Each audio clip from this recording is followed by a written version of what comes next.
o la canción por lo menos del opening precisamente de esta famosa serie de los años 90.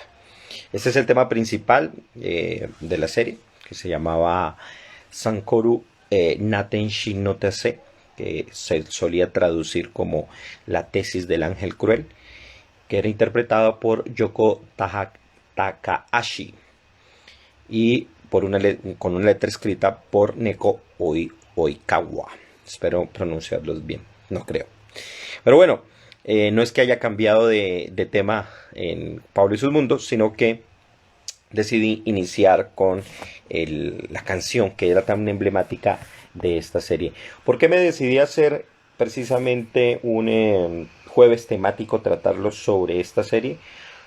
Por lo que en el 2021 se espera en enero poder eh, se va a hacer pública pues de nuevo una nueva película de la serie, o que continúa con las aventuras de la serie, ¿no? Evangelio 3.0 más 1.0, así se llama, y que se había aplazado por cuestiones de la pandemia. Entonces, sabiendo que a mí la había visto en 2 ocasiones anteriormente, la volví a ver para hacer este en vivo. Me di cuenta que podía trabajarla aquí, no solamente porque hay muchos espectadores, gente que conoce sobre la serie, sino además porque tiene muchos elementos bastante enriquecedores y es una de las series, no sé si la primera, pero quizás una de las primeras, eso sí, que comenzó a abordar de una manera bastante, no solo seria, sino profunda, una cantidad de temas que ya no solo estaban en el ambiente, sino que hasta el día de hoy nos tocan a todos de algún modo, ¿no? Y es una forma muy interesante de traer lo antiguo convergiendo con lo moderno, el pasado con el futuro, nuestras preocupaciones constantes y actuales con problemas universales y dilemas gigantes que nosotros tenemos en torno a eso. Porque digamos que Evangelio, junto con muchas otras series, logran tener un éxito muy grande porque combinan de todo, o sea, tienen todos los elementos dentro de la serie y uno se puede esperar muchas cosas, temas místicos, tecnología, psicología, bueno, etcétera, etcétera, etcétera. Entonces, me pareció importante tratar un tema muy valioso, y es digamos, los elementos que se presentan dentro de ella que tienen que ver con la Kabbalah. Eh, Habíamos hablado en otra ocasión de la Kabbalah como tal. Alguien, si quiere, todavía puede ver el video por aquí. Si quiere un poco de más información. No, y lo digo, tienen que verlo pronto aquí al menos, porque después los volveré a subir, pero ya en YouTube, y acomodaré algunas cosas. Entonces, bueno, no es más, o sea, esto es para ir iniciando y para comentar, ¿no? Ya hemos pasado en este jueves temático por una serie de temas bien interesantes con el que iniciamos el mes. Vimos la semana pasada, estuvimos viendo todo lo referente a Baruch Spinoza, o al menos algunas cosas con las que habíamos iniciado para comentar pues sobre la vida de este filósofo. Y la próxima semana vamos a continuar con un tema muy interesante y que coincide precisamente con el 24. Había puesto, no me había fijado mucho, y va a tratar sobre los 1000 rostros de Jesús. Este es un diciembre bastante místico, y además que con esto que vamos a ver hoy vamos a trabajarlo de una manera bien interesante, además porque pues voy a incluir los símbolos, los elementos que están allí en juego en la serie, y que son los que más, digamos, contenido profundo dan. Ahora bien, hay una aclaración que tengo que hacer. No son los elementos cabalísticos dentro de la serie, por supuesto, no son todos. La serie tiene muchas, muchas capas. Pero digamos que los símbolos cabalistas que están dentro de la serie son los que coordinan un poco la estructura narrativa de la serie, como lo vamos a ver, es decir, ayudan a guiar todo el proceso y digamos, toda el argumento y la serie de arcos argumentativos que hay dentro de la serie se van a guiar a través de cierta narrativa simbólica que hay en Neon Genesis Evangelion, con la Kabbalah. Un saludo a Estefanía, que se había unido, y a Isaac, que entró aquí. Jaja, Nukar Samea. Ya hoy estamos en el 8º día, y qué bueno pues tratar esta serie de temas también en este 8º día, pero no último de Hanukkah, como alguna vez me hizo caer en cuenta mi hija. No es, nunca hablemos del último día de Hanukkah, sino el 8º día, porque en realidad no deben haber últimos, sino continuar y continuar. Bueno, voy a hablar, por supuesto, para poder contextualizar un poco, voy a hablar en 3 momentos de en la serie. Y una, por supuesto, voy a hacer, eso sí, un spoiler total para aquellos que no la han visto.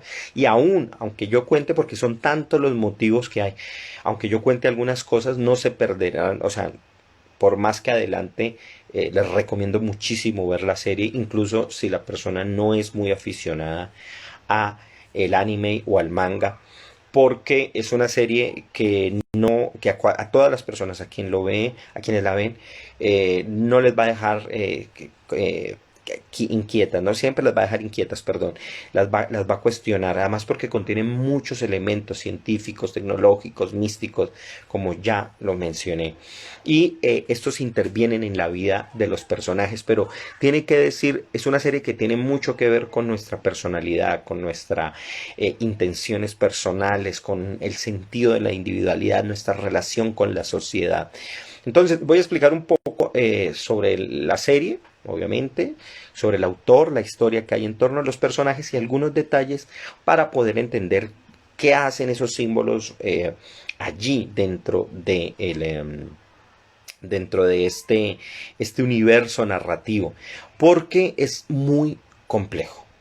¿Ya? Es decir, Neon Genesis Evangelion no es una serie sencilla, no es un manga simple, no es un anime, digamos, que uno pueda simplemente ver los capítulos y divertirse y ya, o pasar un buen rato. No es una serie normal dentro de los parámetros. Por supuesto, hay series mucho más rayadas, mucho más locas, con unos temas totalmente así salidos de cualquier cosa.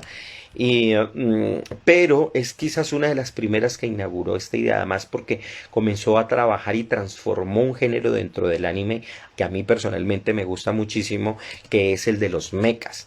Entonces, es decir, es de los robots gigantes tripulados y manejados por un héroe que, por supuesto, salva el día, salva la noche o salva la ocasión a través de utilizar pues estas superarmas. Pero aquí es algo mucho más complejo. Es de mechas, pero no es solamente de mechas, sino que contiene muchos elementos bastante fuertes, religiosos, psicológicos, distópicos, y hacen que tenga y se haya elaborado incluso, de aquí me basé en muy buenas páginas que hay en español, de toda una serie de elementos que incluso tienen su propia filosofía. ¿Ya? De hecho, también se basaron en muchos elementos de la ciencia ficción. Pero bueno, entonces en una primera parte hablaré de eso, contaré qué es lo que tiene que ver toda esa estructura, pues. Por lo tanto, también continuaré con una explicación de la serie.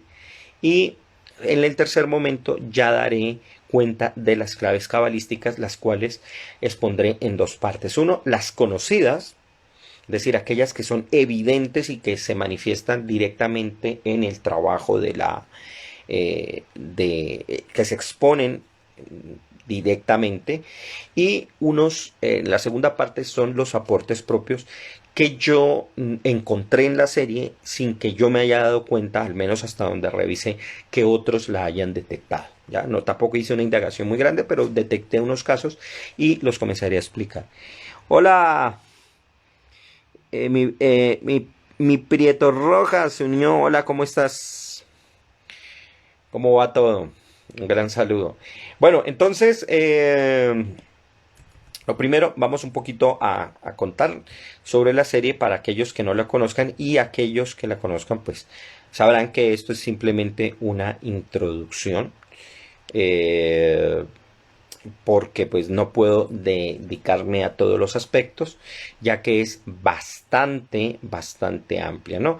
Pero bueno, Neon Genesis Evangelion fue una serie que se conoció de tres maneras, como Neon Genesis Evangelion, la gente lo abrevió como Evangelion, y en últimas le llamaron como Eva. Este fue un anime de los años 90, eh, creada por un estudio llamado Gainax, que a propósito no era uno de los grandes estudios, pero gracias a Evangelion precisamente se catapultó. Y es una serie dirigida por el genial Hideaki Anno, ¿ya? Hideaki Anno es, en ese momento era muy joven, pero ya tenía dentro de su haber, dentro de su mundo, una obra bastante elaborada, y pues contacta con el estudio Gainax para realizar esta obra, que es una obra en principio básicamente de ciencia ficción, mechas, es decir, robots gigantes, y que trata sobre un mundo distópico. ¿Por qué? Porque trata de un mundo en el que un aparente meteoro o un gran algo venido del espacio causa un profundo daño en la Tierra y cambia, por supuesto, a la humanidad posterior. A este evento se le llamó el segundo impacto. ¿Y por qué el segundo? Porque hubo un primer impacto que fue en la antigüedad, y que, como ya veremos, pues tiene mucho que ver con toda la trama. Entonces, alrededor de eso se organiza una serie, digamos, se hace una institución que es más bien una organización secreta, o por lo menos con fines secretos, tiene una doble agenda, por decirlo así, en la que se dedican ellos a trabajar con una serie de robots gigantes, en los que deben ser tripulados, y ojo con este punto, única y exclusivamente por jóvenes adolescentes, no jóvenes adultos, sino ya jóvenes de entre unos 13, 14, 15 años, ¿no? Y esto es importante, ¿no? Y porque va a tener mucho que ver con los elementos profundos que tiene la serie. Por lo tanto, nosotros podemos decir que la serie tiene un elemento, digamos, superficial importante, porque es el vehículo que se emplea para la segunda parte, que es la narrativa profunda, honda, que manifiesta una serie de elementos bastante complejos que deben aprender a entenderse, a ser disertados, porque no son sencillos, pero que están de fondo operando con todos estos elementos explícitos, que son los que nosotros, pues en primer momento uno ve, ¿no? Recuerdo que la serie, cuando salió en los 90 aquí en Colombia, por ahí en el año 96-97, se podía ver a las 3 de la tarde en Caracol, pero un movimiento, al menos no sé qué tan grande sería este movimiento de evangélicos, de cristianos, prohibió la serie porque contenían supuestamente elementos satánicos. Es decir, elementos que no conocen, y eso le llamaban simplemente satanismo. Pero en últimas, yo me puse bravísimo porque pues en realidad lo que habían eran muchos elementos de la cábala allí, y que claramente la gente no conocía. Yo estaba muy joven y que había entrado a la universidad, pero ya tenía algunas lecturas, por supuesto, y algunas cosas que me hacían comprender un poquito más allá, pero por supuesto no podía ver la profundidad, porque todavía la veíamos con el objetivo de ver una serie de robots que simplemente nos llamara la atención. Bueno, hay un punto interesante que después voy a hablar, no lo quiero mencionar, pero el título es muy importante para dar a entender el mensaje general. Y no lo voy a explicar ahora, pero voy a dar un detalle importante. La palabra evangelion no tiene que ver tanto con el evangelio, aunque se parezca mucho. Y si bien, por supuesto, la serie tiene elementos de la mística cristiana, no es precisamente, como lo explicaré al final, uno de los detalles precisamente más importantes. ¿Por qué? Porque tiene que ver más con la idea de el mensajero. Ya, el mensajero de algo nuevo. Así, de hecho, es el título. Si lo quisiéramos traducir explícitamente al idioma, sería el mensajero de un nuevo comienzo. Pero de ahí viene una idea bien importante que tiene que ver con toda la serie, ¿no? Bueno, el caso es que la serie inicia, se supone, en el año 2015. Han pasado, o sea, en los años 90 se decía que la serie iniciaba en el 2015, y habían pasado 15 años desde el llamado primer impacto, o perdón, segundo impacto, pero que era un evento que había conocido, que nos había llevado a conocer a los seres humanos, a una serie de seres que se conocían como los ángeles. Literalmente, estos seres se conocían como los apóstoles en japonés original, pero al traducirse se dejó como los ángeles. Hola, un saludo a Nora que va llegando y a Ham que va llegando aquí también. A Ham Yarbao y Haxameag, que creo que has encendido también la Hanukkah, ¿no? Entonces, este evento del segundo impacto que trajo el conocimiento de estos entes gigantes que se llaman ángeles, y ojo porque la palabra aquí ángel y apóstol en realidad en el trasfondo original tiene mucho que ver, son convergentes, ¿no? En el mundo cristiano tal vez están diferenciados, pero en últimas quieren decir lo mismo, es decir, enviado. La palabra ángel en griego, malach en hebreo, es muy similar en su sentido, no son lo mismo, no son sinónimos, a otra palabra que es la de sheliach, que es aquel que es enviado, que es lo que se tradujo al griego de la Septuaginta y luego pasó eso al Nuevo Testamento como el apóstolos. Ya, bueno, el caso es que estos son enviados. ¿Enviados de qué? De Dios, o después se van a descubrir en las películas, porque hay no solamente la serie, sino que hay unas películas y hay un manga, y ellos dan más información. Se va a descubrir que ellos son enviados de Dios o unos seres superiores porque deben destruir a la humanidad, ya que la humanidad en un principio, es lo que se cree, se ha descarriado y por lo tanto hay que acabarla. ¿Qué es lo que se encarga de hacer esta organización que yo les mencioné al principio? Esta organización que se llama NERV y que está durante toda la película y que es la que mueve y manipula y maneja y opera a estos EVAs, a estos robots gigantes. Entonces, ¿qué es lo que hacen ellos? Ellos lo que quieren prevenir, al menos en principio, digamos, en una institucionalidad externa, que es lo que le muestran a la gente, lo que ellos quieren es prevenir los ataques futuros de próximos ángeles que lleguen a aparecer. Entonces, a través de la ONU, esta organización se establece en una ciudad nueva de Tokio, una fase de Tokio llamada Tokio 3, porque la Tokio antigua fue destruida por el segundo impacto, perdón, y ahí se va a desarrollar toda una estructura social, económica, política de esta organización y en la que se va a desarrollar la vida de los protagonistas.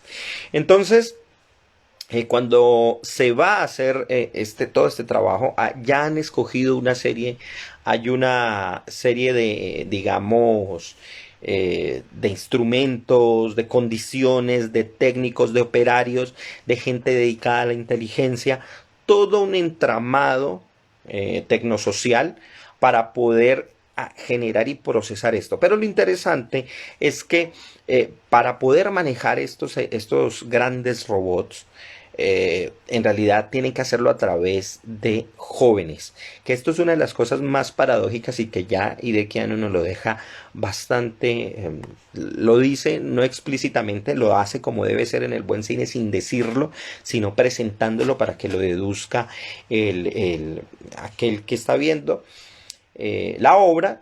Y hay una cosa bastante irónica en eso, ¿no? Y que nosotros lo vemos en la vida real, y es el hecho de que nosotros mandemos a nuestros miembros jóvenes, o por lo menos en una etapa de la juventud bastante importante, a combatir. Y aquí se ve esa vulnerabilidad y se presenta porque estos jóvenes son insertados dentro de la estructura del robot en la parte de atrás, y ellos deben operar y deben sincronizarse con el robot. Y ahora hay algo interesante aquí, porque uno al principio dice, pero si es un robot, simplemente ¿por qué no se maneja a la manera antigua, ¿no? Como cuando uno veía las series de Mazinger o del Vengador o de cualquier otro de o el Getter Robot, donde ellos simplemente manipulaban al robot. Aquí no, acá hay algo mucho más complejo, que es un elemento que incluso Benicio del Toro va a utilizar en la versión que él hizo, un poco basándose en Evangelion, sobre que se llamó Titanes del Pacífico, y es un elemento en el que los pilotos van a quedar totalmente sincronizados con el robot, en cuerpo, y aquí viene la parte interesante y ya mística, y alma con el robot. Y uno diría, pero ¿cómo alma con el robot? Pues vamos a ir entendiendo eso, porque el punto es que es tanta la unión que hay entre lo humano y este aparato, este robot, que si el robot es afectado externamente por un ataque, pues el piloto también lo va a sentir. No es tanto que si le arrancan un brazo al robot, al piloto se le arranca el brazo, no así, pero sí va a sentir el mismo dolor sin que pierda el miembro, cosa que pues va a provocar unos traumas terribles.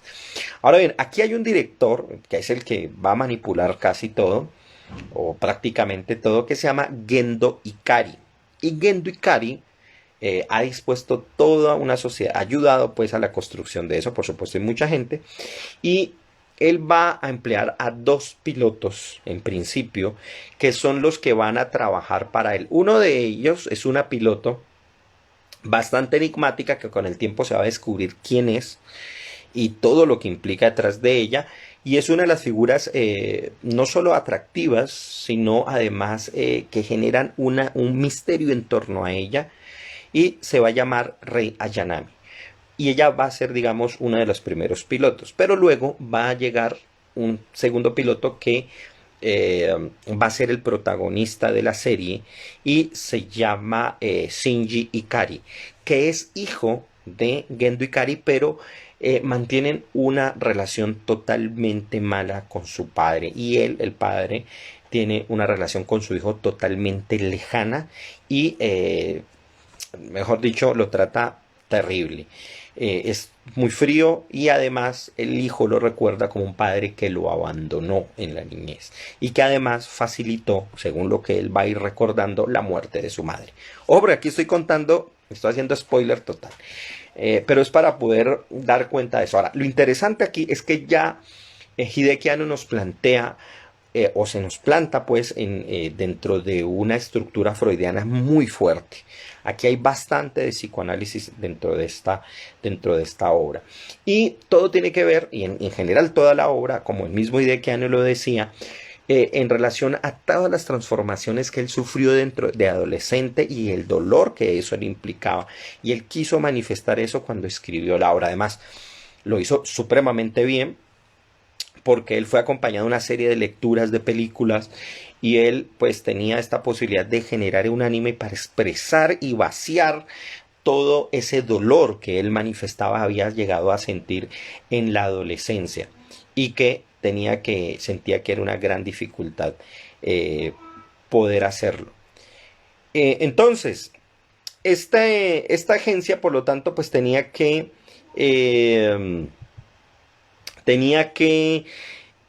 tener mucho cuidado, tenía que disponer todo lo necesario, por supuesto, para poder generar esta protección a la ciudadanía. Entonces, se hizo de algún modo, y se pudo establecer una conexión y una sociedad completa para poder realizar este trabajo. Van a comenzar a llegar otra serie de pilotos que van a aumentar allí pues el flujo pues de esto. Otra de las protagonistas que va a llegar es Asuka, o Asuka como se le llama en las nuevas traducciones, es el nombre original. Y llegará otros compañeros, también amigos de Shinji, a participar allí, y van a presentarse una serie de problemas allí. Entonces Asuka Lange, creo que se llama así completa el nombre, es la otra parte de Shinji, es otra persona, otro miembro con la que él va a discutir mucho, porque tiene un temperamento totalmente distinto, mientras que Rei es totalmente fría y apartada, pero entre ellos manifiestan un tipo de gusto. Y esto es algo importante, ¿no? Porque toda la serie, en todo el conflicto que hay de corte universal, de corte global, también nos va a presentar el conflicto personal de todos los personajes, el identitario, el psicológico, el anímico, los problemas económicos del día a día, los momentos de humor, la necesidad de también expresar la cotidianidad, de no de tampoco perderse en el trabajo exclusivo, por más importante que esto sea, porque hay momentos importantes en los que ellos deben manifestar su individualidad. Y este punto va a ser bien importante y va a tener que ver muchísimo en la trama general, en la amplia. Entonces, es un argumento, por supuesto, muy complejo. Y se va a desarrollar a lo largo de 26 capítulos. Ojo con este dato y con ese número. No voy a adelantar aquí, pero ojo con eso. ¿Por qué? Porque dentro de esos 26 capítulos vamos a ver una cosa interesantísima, y es la complejidad en la que la misma serie se va a desarrollar. Y va a comenzar desde la entrada de Shinji al proyecto, donde en el primer capítulo sin ton ni son lo ponen a pelear directamente con uno de estos ángeles que llegan a destruir las cosas, y lo meten en un problema porque él no conoce nada. Simplemente se metan al aparato, al robot, pónganlo allí y póngase a pelear como pueda. Y él no entiende nada, y va a comenzar un conflicto, porque además es una cosa que el papá explícitamente le dice: yo quiero que estés aquí porque te necesito y ya eres útil para el proyecto. Y ya no le dice ni te quiero ni eres importante para mí, sino te necesitamos y punto, y trabaje, punto. Y él va a comenzar a conflictuarse porque en últimas él no va a querer pilotear. Y con mucha razón. Yo al principio, cuando era más joven, lo vi la serie y yo decía: pues este es un chillón, o sea, qué chévere hacer eso. Pero hoy, volviéndola a ver, en estas semanas que la volví a ver, le daba la razón y decía: es que claro, tienes razón. O sea, aunque haya algo universal en juego, hay muchos elementos personales allí donde él no tiene la disposición, y él dice: ¿por qué no encuentran a alguien mejor? Yo quién soy para esto. Y ojo, porque esto es uno de los elementos más importantes en todas las historias de los héroes, ¿no? Y es el rechazo del héroe ante la gran oferta que le dan, y él no quiere. Pero lo interesante es que aquí Hideaki Anno va a hacer que ese rechazo sea continuo y se mantenga durante muy buena parte, o quizás toda, por decirlo así, de la serie. Bueno, entonces la serie se va transformando, y obviamente a él le va a tocar, porque le dicen: es que no hay nadie más que pilotee. Él les pregunta: ¿por qué no pueden los adultos? Y ellos le dicen: es que el problema no es si pudiéramos, lo haríamos nosotros, pero los EVAs, los aparatos, los robots, rechazan a personas de cierta edad. Y lo interesante aquí es que también es muy sutil. La relación de Shinji con su padre va a ser mediada por una serie de personajes que tienen uno a uno pues una edad más cercana a Shinji. Unos son más jóvenes, otros son más adultos, hasta que van acercándose a la edad de el padre, y van a ser como una serie de mediadores con él. Entonces, así que la serie va pasando de lo simple a lo complejo de una manera muy interesante, pero va ahondando en los dos aspectos, tanto en la complejidad externa, que es el conflicto con los ángeles, como en la complejidad interna, que es el debate constante de intelectual, moral, espiritual, que tienen los personajes en torno a una serie de situaciones muy complejas que la situación les va a poner, ¿no? El tener que matar a compañeros, el tener que herirlos, el tener que hacer un trabajo que hace que se sienta terriblemente mal, a pesar de lo llamativo que pueda parecer y de lo atractivo. Entonces, ¿qué pasa? Que en este entramado de cosas se va a desarrollar una cosa muy compleja, al punto tal de que el capítulo último, el 26, es el más abstracto, con una serie de disertaciones filosóficas muy amplias, y que en su momento fue totalmente criticado porque la gente no entendió: y este tipo, ¿por qué acaba la serie así? Volviéndola a ver, uno en principio, como acuérdense que uno tenía que ver los capítulos semana a semana muy juicioso y esperar y acordarse que había visto la semana anterior, volviéndola a ver, me di cuenta, y tomando los capítulos, por lo menos estaba viéndome de por lo menos 3 o 4 capítulos seguidos, en realidad el director sabía lo que estaba haciendo, y el final, al menos de la serie, es totalmente lógico. ¿Ya? ¿Por qué? Porque si nos vamos viendo desde el capítulo 15, el 10 por ahí, ya comienzan a darse ciertos atisbos de que el autor va a comenzar a profundizar sobre la vida espiritual, intelectual y moral de los personajes. Y esto es algo bien importante, porque allí es donde los símbolos que nosotros vamos a ver son los, digamos, los que permiten la interacción entre la interioridad del personaje y la exterioridad del mundo. De tal modo que, por un lado, faciliten un poco esa relación, pero también en otro momento dificulte y haga que se entre a un mundo totalmente extraño, donde no se aprende y no se pueda y no se conozca dónde está mi yo y dónde está el flujo externo, dónde está el mundo, donde se pierde la identidad. Que esto, entre otras cosas, es básicamente la sensación que se produce cuando ocurren manifestaciones de corte místico, ¿ya? Es decir, cuando las personas tienen éxtasis o unos arrobamientos, o cuando son abstraídos hacia un mundo totalmente distinto al que llamamos nosotros material. Entonces, digamos que Shinji, en su relación con Asuka, en su relación con su padre, que es Gendo Ikari, el director, pues va comenzando a, digamos, a generar una cantidad de conflictos personales y laborales que van a ir manifestando muchos elementos implícitos allí que tienen un gran contenido filosófico y espiritual. Y no en vano, pues por eso el autor tiene que emplear una serie de elementos muy complejos para poder manifestar esta idea, para poder dar cuenta de esa, digamos, cantidad de elementos que hay allí, que deben ser los que le permitan a él dar esa idea general de que en últimas apunta una cosa muy importante, y es: nos gusta ser quienes somos, y si tuviéramos la oportunidad de cambiar quienes somos, de transformar nuestro mundo, lo haríamos.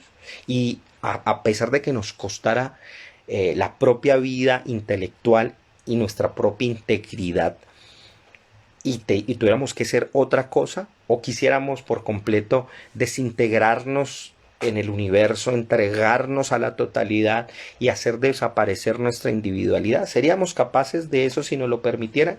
Y ese es el gran dilema que se va a plantear para Shinji Ikari, ¿ya? Y le van a poner a un muchacho de unos 12, 13 años, por ahí aproximadamente, a que dirima sobre eso, o sea, a que tenga que escoger esa posibilidad. Entonces, es un gran problema. Cuando yo volví a ver la serie, como les dije, me pareció importante darme cuenta que había algo muy complejo allí en juego, y que por supuesto hacía que este elemento fuera tan importante, y debía discutirlo Shinji Ikari internamente. Esos debates que en un principio me parecían como tan sosos y tan cansones de parte del primer personaje, el día de hoy lo comprendí. Digo, claro, le tiene que haber pesado. De hecho, yo creo que podrían ser incluso más pesados dadas las cosas que a él le daban. Bueno, ahora bien, entonces vemos así, pues grosso modo, algunos personajes principales. Yo no estoy mencionándolos todos, por supuesto. Ya hablamos algo de la propuesta que hizo el autor. Les conté un poco de la historia, una historia que se va complejizando mucho más, con una cantidad de elementos y términos que están allí, y que vienen de muchísimas áreas del conocimiento. Hay elementos tecnológicos y científicos que están allí aplicados.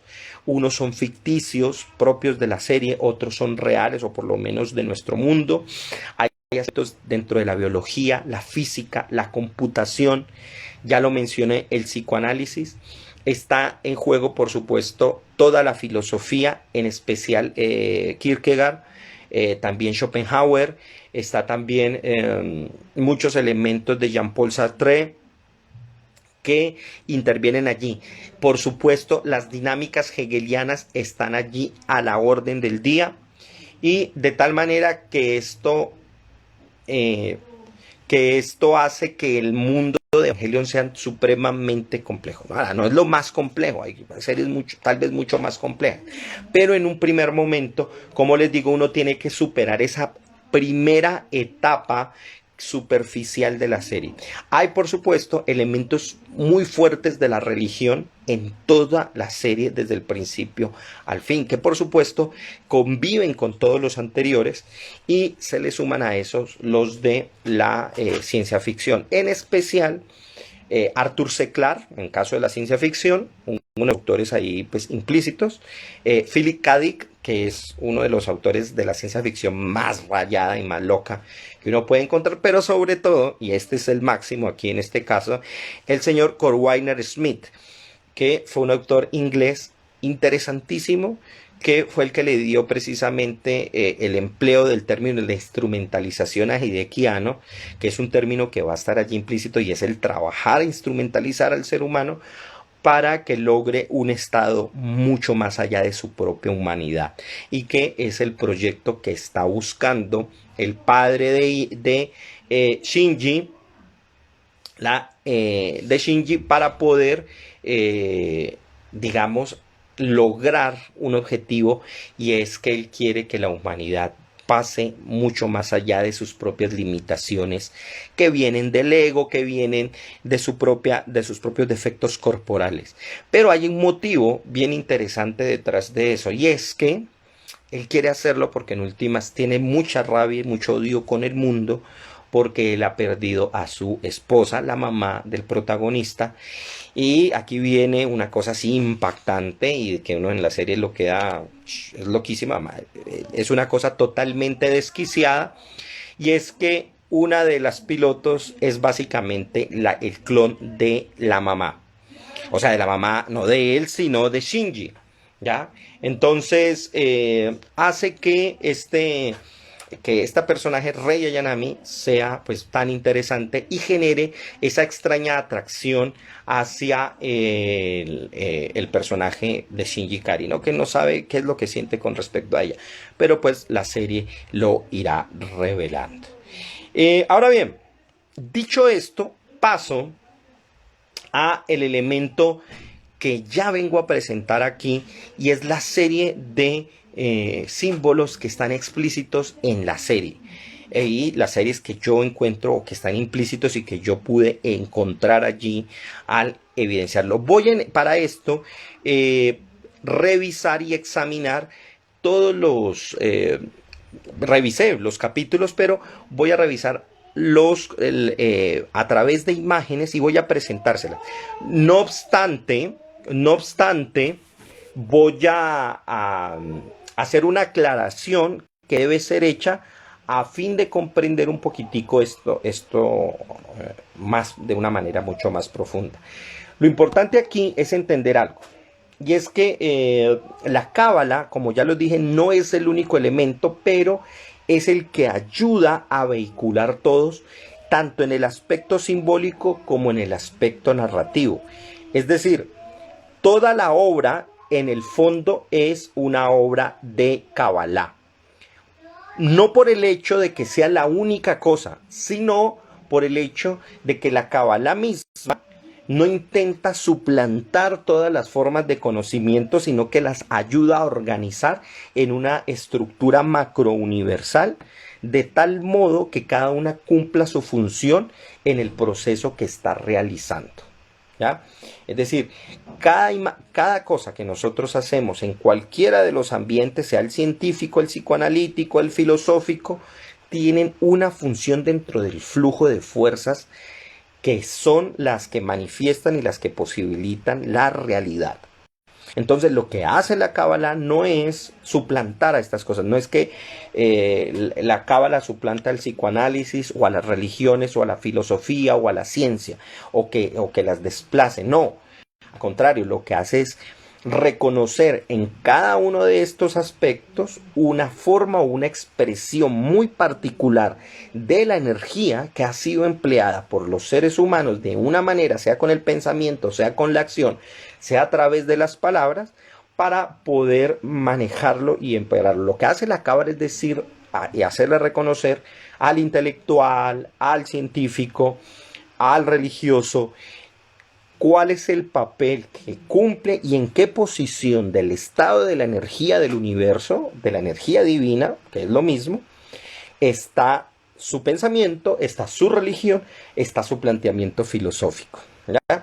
Entonces, en ese sentido, nosotros aquí, pues lo que vamos a ver, para lo que yo voy a mostrarnos a todos, para que veamos, es esa serie de símbolos.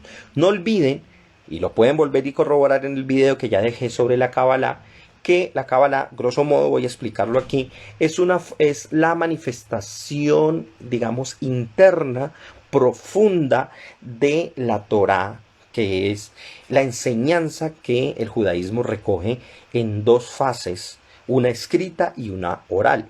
La Torá escrita, que es el llamado Pentateuco, que fue entregado a Moisés, es la fase escrita, es la fase que es visible.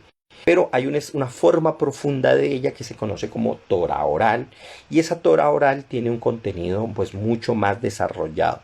Y de esa manera explica todos los elementos que están dentro de la fase interna y es decir, dentro del aspecto externo, que son como vehículos literarios, vehículos narrativos que nos ayudan a entender esa fase muchísimo más profunda. Entonces, bueno, en ese sentido, pues ya vamos a pasar y vamos a ver algunos de los elementos que están aquí en la serie. Bueno, pasemos, voy a invertir la cámara, espero que los podamos ver.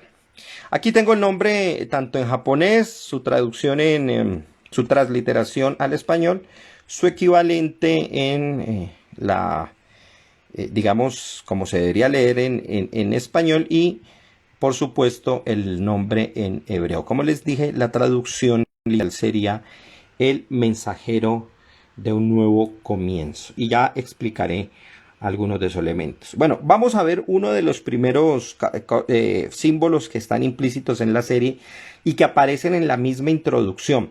Hay algo importante que hay que aclarar aquí. Cuando a Hideaki Anno le preguntaron una vez que por qué incluía estos elementos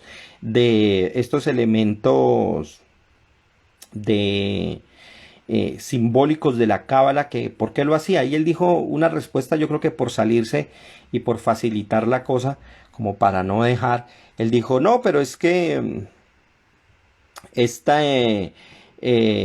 esto yo lo hago simplemente para que parezca un poquito más interesante, nada más. Pero en realidad, pues, como dicen muchos de los comentaristas, pues en realidad estaba o mintiendo o simplemente zafándose, porque no es algo que él deje porque sí, sino que prácticamente toda la simbología de la Cábala surge y aparece en todo momento. Y uno de los símbolos más importantes es el Etz Haim, o en japonés el Seimei no Ki, el árbol de la vida, que es un símbolo que aparece en la Cábala, pero también es un símbolo que en muchas tradiciones a su manera se presenta básicamente con la misma idea de ser un árbol, que en la Cábala es la estructura que organiza una serie de fuerzas que permitieron la constitución de los mundos espirituales y los mundos terrenales. Y bueno, hay otra serie de cosas, pero estos, digamos, son la estructura básica, y son 10 fuerzas que se estructuran, ojo con este tema, en 3 columnas, que son las que, digamos, guían todo el proceso y coordinan esa cosa. Y aquí, esto es una imagen que es de una de las películas, y ustedes van a ver que hay como una suerte de entre flor o cruz que se centraliza en una sefirá, en una esfera. Estas son unas sefirot, y cada una de estas sefirot, que esta es tomada de una imagen muy conocida del Renacimiento, del periodo del Renacimiento, y cada una de estas esferas tienen una energía divina, que son luz concentrada en acciones muy determinadas, ¿no? Y ellas están guiadas por una serie de conductos, que son estos canales, que son las que permiten que el flujo que viene de algo esto es como la mitad de la estructura, que se está viendo como de abajo hacia arriba. Hay muchas más, y estas estructuras van cayendo en un flujo, y ellas van como recogiendo. Y esta última de aquí es la que corresponde a nuestro mundo, a nuestro universo, que es el universo material. Y hay otras estructuras, por supuesto, mucho más complejas. Y este es uno de los elementos. Entonces, por lo tanto, vale, veámoslo en otras imágenes, ¿no? Veámoslo aquí. Esta es parte de la introducción. En la intro de la serie. Hola, Adriana, que vas entrando. Un saludo muy grande. Aquí estamos hablando de un tema que sé que te gusta bastante.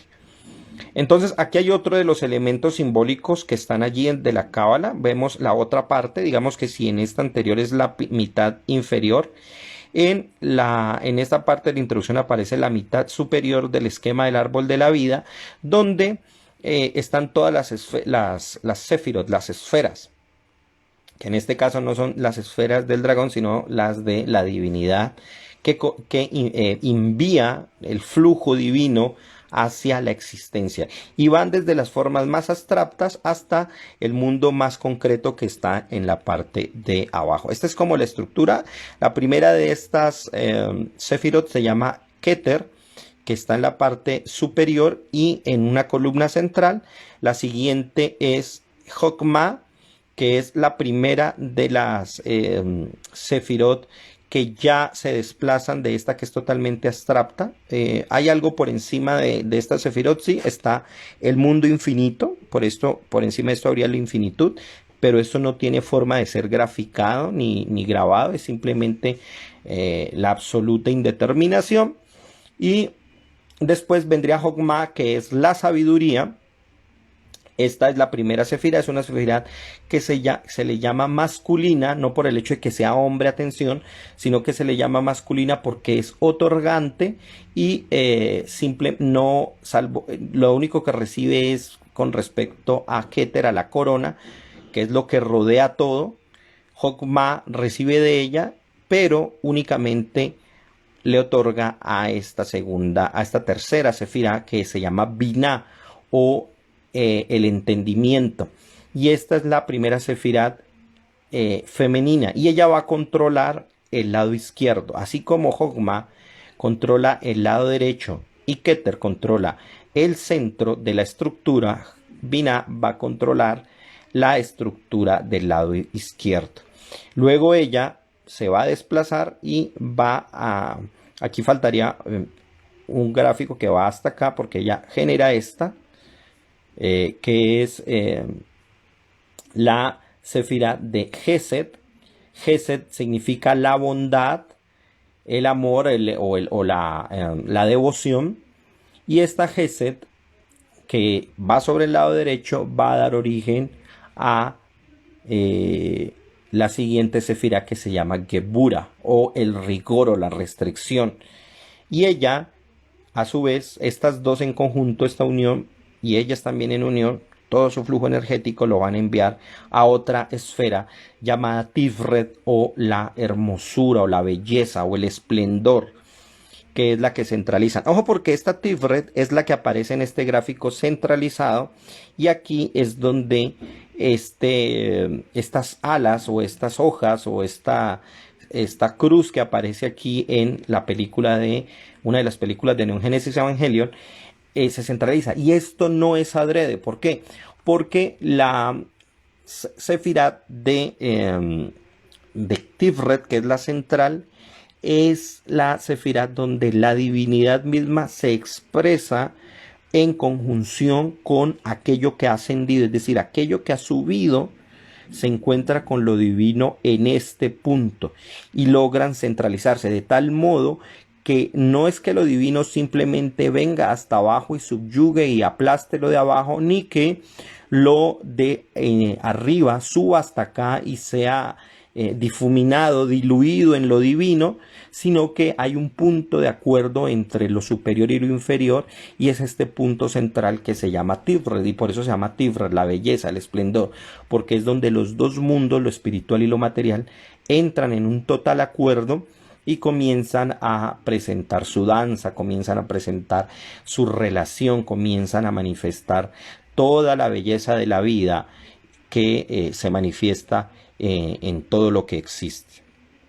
Entonces, pues por supuesto esto no es adrede, y es el punto donde precisamente Hideki Anno ha leído muy bien, o conoce y también se asesoró muy bien para conocer todos estos símbolos y incluirlos dentro del relato, porque en ese momento donde se alcanza eso es cuando el proyecto de instrumentalización humana, que tal vez alcanzaría un eco en un concepto que aquí no voy a manejar porque sería muy largo, sería el del Tikkun Olam, la rectificación del mundo.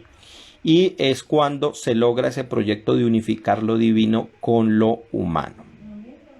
¿Ya? Bueno, veamos, aquí hay otra parte, este es el esquema completo, que es el que yo les digo, tomado pues del Renacimiento, de un esquema muy popular en el periodo del Renacimiento, y este mismo esquema lo vamos a ver precisamente, este es una muestra de parte de la serie, donde aquí se supone está el padre de Shinji Ikari, esa era la oficina de él, y él nada más ni nada menos de una forma muy truculenta tiene todo el árbol de la vida en la parte superior, no sé si en la inferior hay otro diagrama, pero en la parte superior él tiene todo este diagrama allí dibujado y se lo han puesto allí.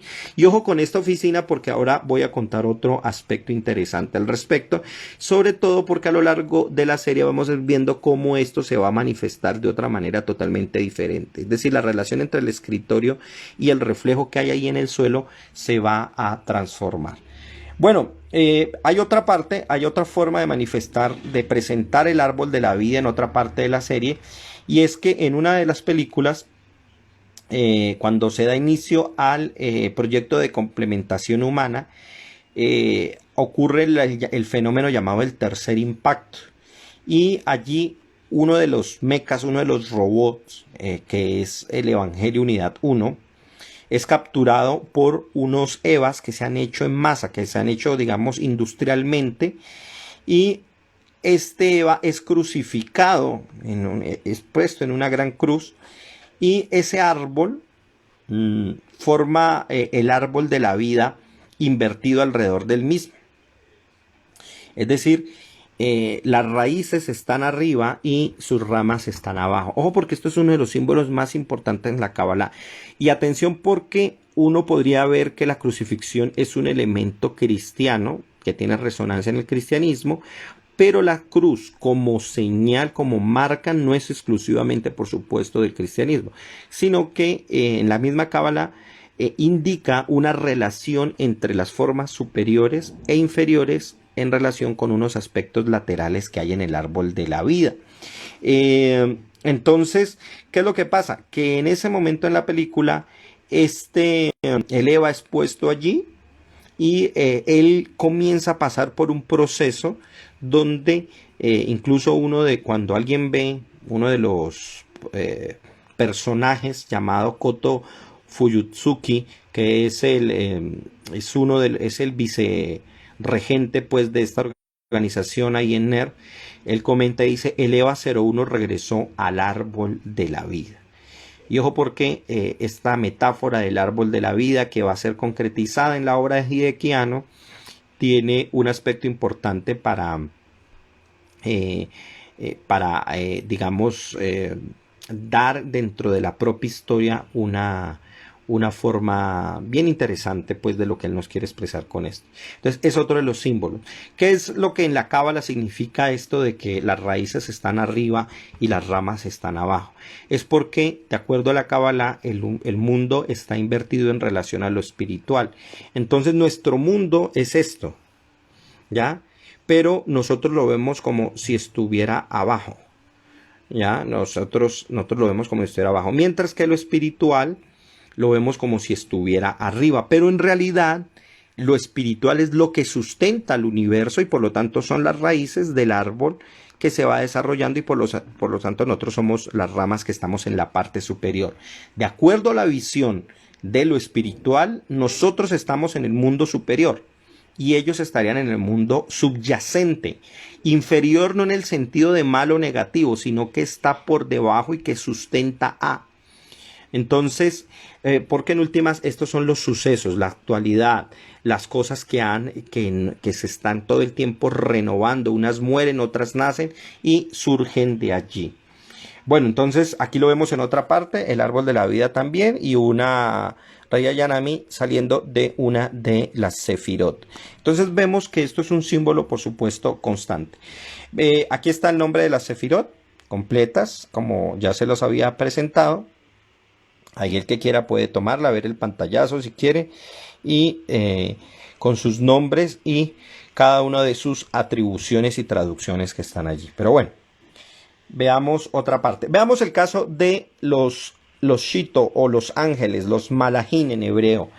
La palabra ángel en sí mismo deriva del griego, voy a poner un poco así la pantalla, que significa mensajero, lo cual es también el origen de la palabra evangelio. La palabra usada para ángeles en Neon Genesis Evangelion es Shito, mensajero, apóstol, dedicado a una causa santa, en oposición a la típica palabra japonesa para referirse al concepto occidental de ángel, la cual es Tenshi, mensajero del cielo. Sin embargo, este no es un error de traducción de parte de los distribuidores estadounidenses de Neon Genesis Evangelion. Es decir, se ha utilizado adrede la palabra ángel, sobre todo por la resonancia que tiene con nosotros en Occidente.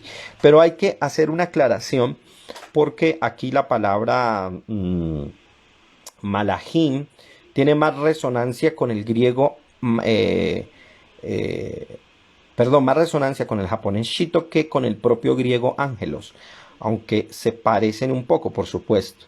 Y tiene que ver mucho con la idea. Y yo quiero expresar esto. Mire que nosotros, por lo general, imaginamos a los ángeles de esta manera. No, pues yo no, porque yo he leído al respecto y sé que así no son como se han imaginado a los ángeles. No, pero la gente piensa que son, perdóneme, yo le digo así, unos ñoños espaciales que van con sus alas muy mariposas por ahí en el universo, o son unos regordetes de esta manera, ¿no? Y esto es algo totalmente desfasado en relación incluso a las mismas narrativas y a la tradición hebrea, e incluso a lo que en el mismo Japón creen sobre los kamis, sobre los dioses. Porque sus formas pueden ser totalmente distintas y totalmente para nosotros aberrantes o miedosas. En efecto, los ángeles, si nosotros hiciéramos verlo desde la tradición hebrea y si los figuráramos con cierto aspecto, tendrían más parecido a este tipo de seres que a estos, ¿no? O sea, a este tipo de seres que a estos ñoños de acá. Entonces, hay que diferenciar bastante eso. ¿Y por qué lo digo? Porque hay que entender que el malaj, el enviado, que yo suelo traducir como el regente emisario, es una fuerza del universo abstracta en principio, que coordina muchos campos o varios campos de fenoménicos y que en algún momento puede manifestarse de acuerdo a quien lo ve con unas formas específicas. Así cuenta, o así por lo menos debe entenderse lo que la tradición hebrea dice. No son este tipo de seres así como tan llamativos que han hecho en algunas imaginaciones artísticas. Aquí vemos una representación, por ejemplo, de la visión que Ezequiel tiene, que es pues bastante extraña para nosotros, donde se presentan estas ruedas, por ejemplo, serían un tipo de ángeles, estos serían otros, y hay muchísimos más clases de ángeles. Yo no voy a explicarlos ahora porque no viene al caso, pero es un tema que me gustaría trabajar más adelante y presentarlo. Pero aquí, por ejemplo, está una representación de lo que se supone son las Hayot. Las Hayot, o los vivientes, son unas seres espirituales que están cercanos al trono divino, y este es uno de ellos que tiene 4 caras, una de león, una de humano, una de toro y una de águila.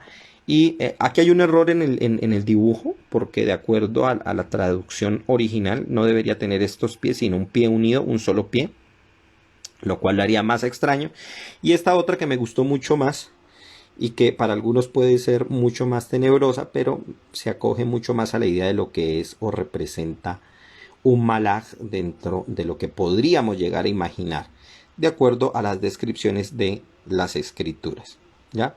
Y basándose, o no sé si basándose en esto, por supuesto, en la serie hay una serie de ángeles que, salvo el último, todos no solo van a tener formas raras, sino que, lo cual pues va muy a la par o muy a lo que yo estoy diciendo, sino que además sus nombres van a ser tomados de la tradición hebrea, ya con estos nombres. Y vamos a ver, el primero de ellos, que para nosotros sería raro que lo mencionemos como un ángel, es el de Adán. Ojo, porque yo le pongo con M y no con N, porque en hebreo en realidad el nombre de Adán se debe escribir con M al final, para dar una pronunciación más exacta. No es Adán, sino Adam. Entonces, Adán, ¿por qué se cuenta como un ángel? En la serie se cuenta como un ángel porque él es una creación de una serie de seres llamados la raza ancestral. Eso se ve en las películas más que en la propia serie. Y Adán tiene la misión de llegar a los planetas y comenzar a, digamos, a llenarlos de su propia estirpe, de su propia vida, pero son seres que solo pueden vivir y mantenerse gracias al árbol de la vida. Este Adán es más parecido a lo que en la tradición cabalística se conoce como el Adán Catmón, el Adán superior, que, atención, para que quede claro, no es un individuo, no es una persona, como la gente suele creer. En la tradición judía, Adán es el colectivo de las almas humanas. Y ojo con este dato, porque será importante y va a ser empleado, por supuesto, por Hideaki Anno en toda su narrativa. Viene un segundo que quizás va a tener un protagonismo muy llamativo dentro de la serie, y es uno de los personajes más llamativos y que ha tenido una resonancia cultural muy amplia, y es el de Lilith, que en japonés le llaman Risu, no sé cómo se pronunciaría exactamente, que se traduce como la nocturna. En primer momento aparece así, ojo, porque este va a ser uno de los símbolos, y luego, cuando presente un desarrollo mucho más elaborado, se va a presentar bajo esta forma, que es nada más ni nada menos que la misma forma de uno de los personajes, Rei Ayanami. Y aquí es donde ya se está manifestando de una manera mucho más plena. Ahora, dentro de la narrativa de Neon Genesis Evangelion, Lilith y Adam son dos formas creadas por los seres ancestrales, que son esta serie de extraterrestres muy evolucionados, y ellos los crean con el fin de que se diseminen por el universo, pero los dos deben estar separados en la narrativa, ojo, de Neon Genesis Evangelion. La narrativa de la tradición hebrea cuenta algo que filosóficamente puede ser similar, pero narrativamente se presenta de otra manera.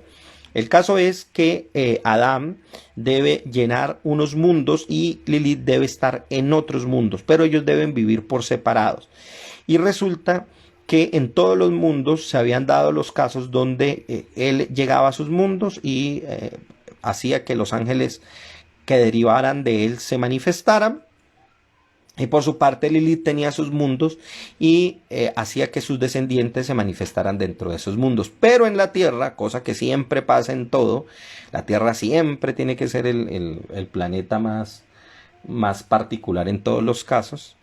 Yo siempre he dicho que me ha tocado estar dentro de los grupos más particulares. Siempre estaba con los más peliones, siempre estaba con los que nos iba peor.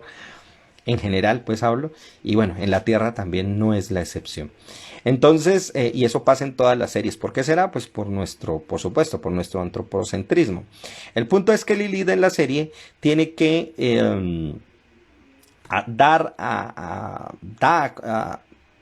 engendra, pues creo que no sabría qué palabra utilizar, engendra unos seres derivados de ella, pero estos seres son mortales. Ellos van a comer siempre del árbol del conocimiento, lo cual les va a ayudar a conocer cosas, pero van a morir siempre. Mientras que los descendientes de Adán van a comer del árbol de la vida y no van a tener conocimientos y poderes y un desarrollo físico muy grande, casi pues así como de cosas totalmente, casi que unas deidades, mientras que los hijos de Lilith van a ser mortales, pero van a aprender a conocer el universo y tienen la capacidad de desarrollar tecnología. Y ojo porque esto es bien importante. Ahora bien, y esta es la representación, una de las representaciones que en la cultura se hacen de Lilith. Lilith, ahora, es una figura muy importante dentro de lo que podríamos llamar nosotros, entre comillas, la demonología del folclore judío. Es una demonia que se conoce desde muy antiguo en Mesopotamia y se consideraba en un principio como una primera esposa de Adán anterior a Eva. Ahora, alguien me dirá, ¿pero de dónde salen con eso? Es muy sencillo. Resulta que para algunos intérpretes, ojo, para algunos intérpretes de la Torá, hay dos relatos de la creación de Adán, el del primer capítulo y del segundo capítulo. La mujer del primer capítulo es Lilith. Y ojo porque la Biblia nunca dice que la primera mujer se llame Eva. El nombre Eva, que es el con el que popularmente se conoce a la mujer de Adán, es un nombre que se le da a Eva, a Isha, ese es el nombre técnico que utiliza la Biblia, luego de que ocurre la transgresión por cuenta del árbol del conocimiento. Entonces es un nombre posterior. Además que hay toda una elaboración del texto muy refinada que uno pues puede abordarlo cuando lee específicamente el texto hebreo, que es mucho más compleja. El punto es que en una serie de textos llamados Midrashim o interpretaciones sí, libros interpretativos de la Torá, se cuenta que Lilith era la primera esposa de Adán, que es la que corresponde a la mujer del primer capítulo. Esta mujer abandona el Edén por propia iniciativa y se instala, de acuerdo a la tradición, en el Mar Rojo, y allí se une a Ashmedai, a un demonio, para que se vuelva su amante y con él engendra otra serie de demonios. Más tarde ella se va a convertir en una demonesa que rapta niños en sus cunas por la noche y se une con los hombres en calidad de súcubo, engendrando una serie de hijos llamados Lilim. ¿Qué son estos Lilim? Son una serie de demonios que ella toma desde el semen que ella recoge de los varones que involuntariamente tienen poluciones nocturnas. Ella se le representa así con un aspecto pues de una mujer muy hermosa, con el pelo largo y rizado y generalmente pelirroja. Hay veces se le incluyen alas.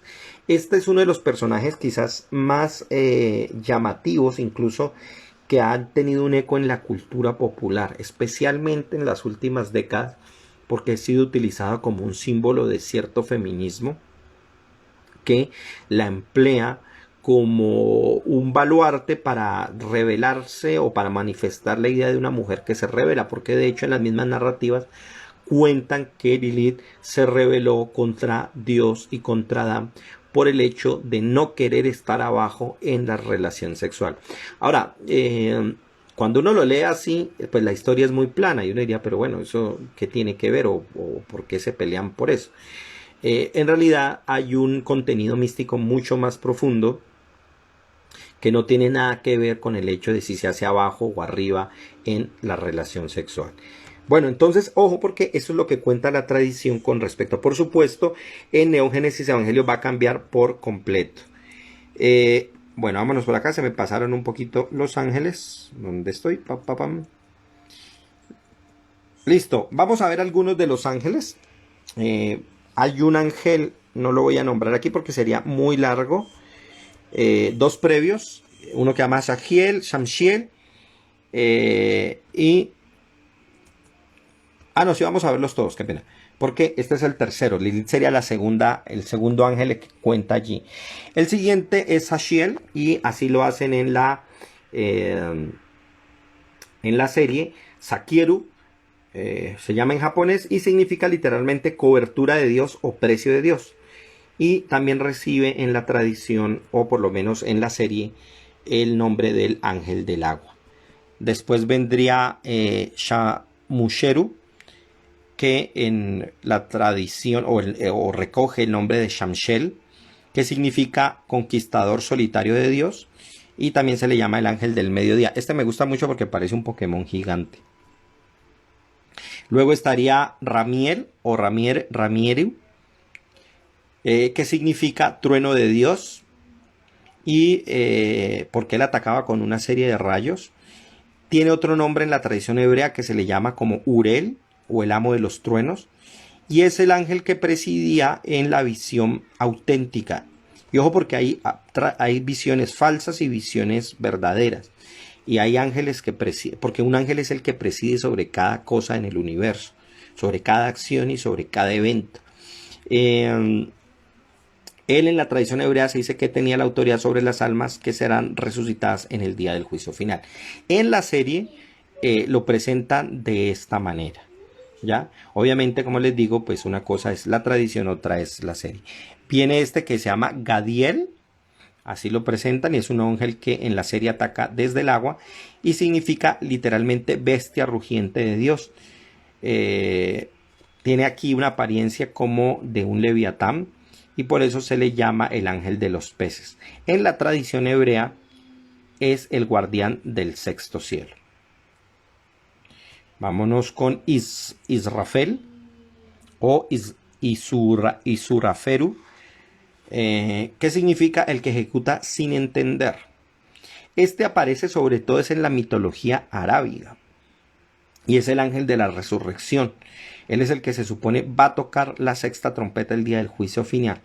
En la serie también recibe el nombre de el ángel de la música, y lo interesante es que precisamente pierde o es destruido gracias a un trabajo, a la música que es orquestada y a la vez danzada por dos Evas para golpear sobre esta parte que es la que concentra su poder.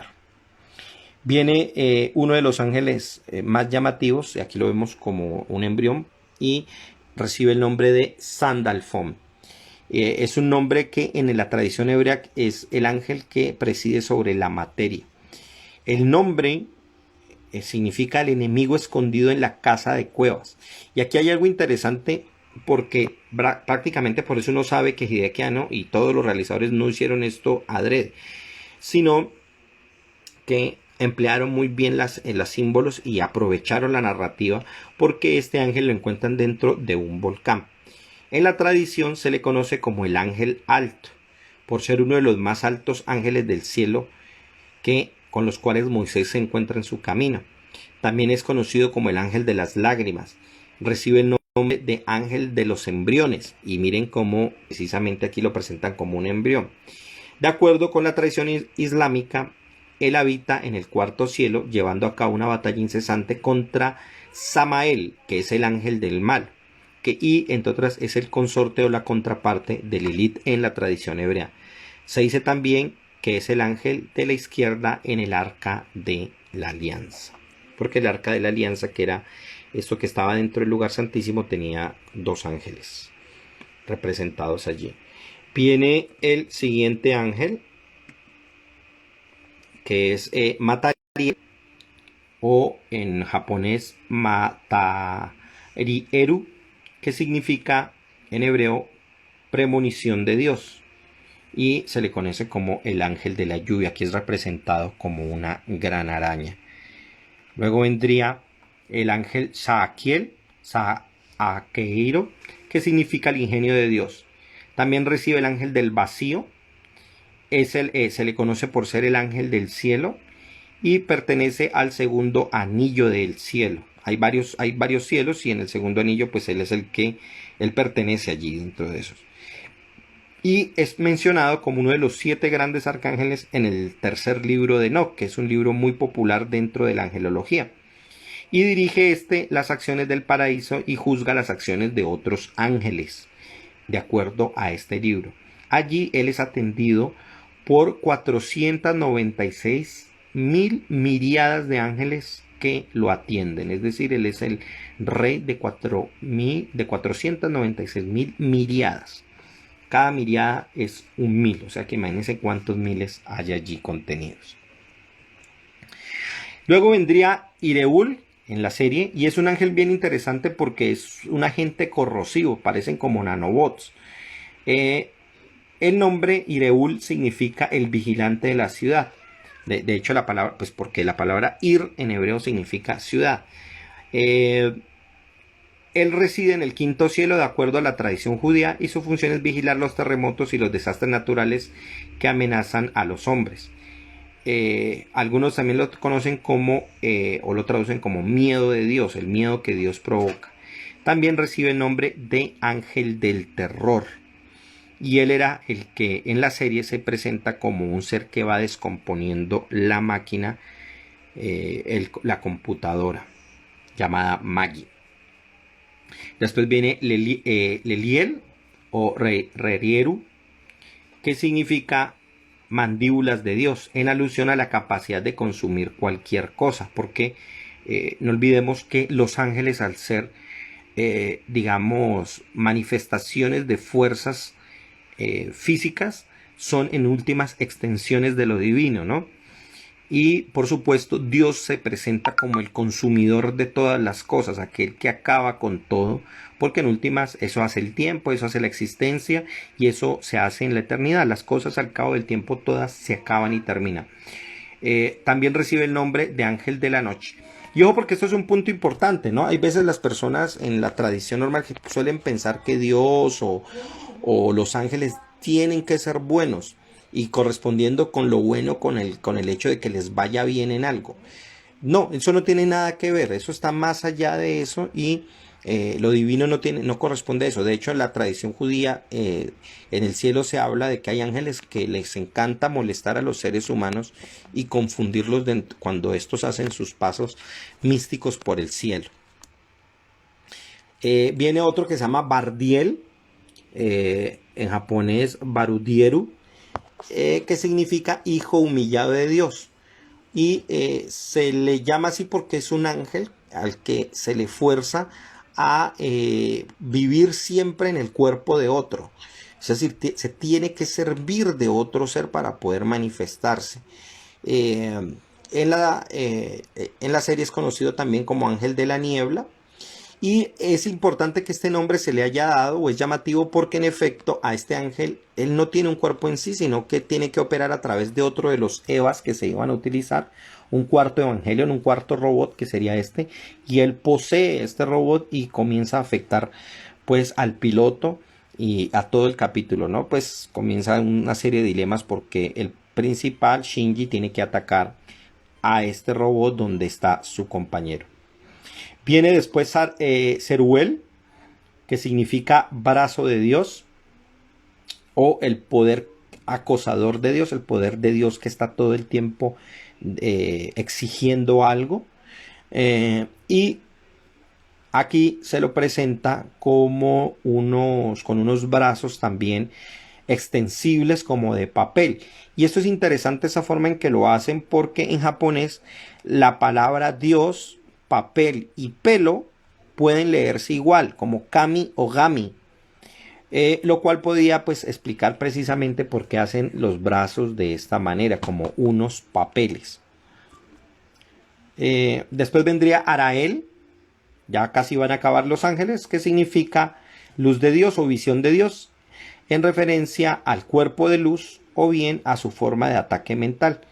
En la serie recibe también el nombre de ángel de los pájaros.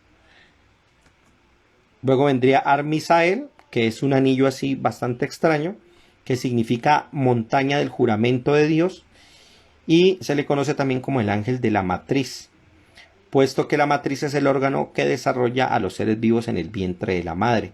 Se decía que este era el ángel de la invocación durante el parto, pues se creía que tenía poderes sobre las mujeres embarazadas y sus hijos. Por eso se le llama. Entonces miren cómo lo recoge aquí y lo hace prácticamente como como un círculo grande, gigante, pero que en últimas también sirve como una suerte de matriz. Y ojo, porque aquí este elemento de la matriz también va a jugar un elemento muy importante en la serie. Y por último aparece Tauris, que este sí no tiene ninguna correspondencia con la tradición hebrea, es propio de la serie y vendría siendo este personaje que también es conocido allí como Kaoru Nagisa o el último enviado. Allí se le conoce como el ángel del libre deseo, porque en últimas él tenía la oportunidad de decidir por sí mismo y no atenerse a los planes divinos que le habían sido asignados. Entonces vemos que aquí en cuanto a la angelología es algo muy complejo. Voy a invertir un momentico aquí la cámara. Y tiene mucha elaboración. Por supuesto, incluye elementos propios japoneses, pero para Hideaki en su momento, pues no había ningún problema de relacionarlo con los elementos que la cábala le suministraba. Además, porque hay algo bien interesante. En Japón, por lo general, y eso lo puede corroborar mucha gente que ha ido, que ha viajado y que conoce, es un país que es no solamente es abierto para ciertas cosas, para otras puede ser muy cerrado, pero es muy ecléctico a la hora de las creencias. El budismo, el shintoísmo, el cristianismo conviven en una autopista extrañísima para la gente allá sería muy raro que alguien dijera, bueno, yo soy budista, budisto, cristiano, judaísmo. Sería muy raro. Allá no, allá la gente puede tener una vertiente shintoísta un día, después es budista, después se considera, porque ellos respetan o creen mucho en estos aspectos espirituales y consideran que son cosas que se pueden tener y que no tienen por qué tener esa contravía o esa lucha. Vendría un tipo de ángeles que serían los lilim.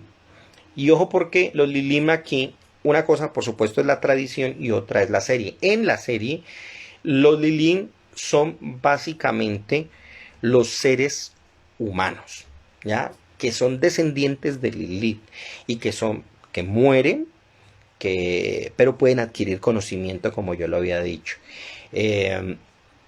Los Lilim en la tradición hebrea son una serie de demonios femeninos, hijas de Lilith por supuesto, y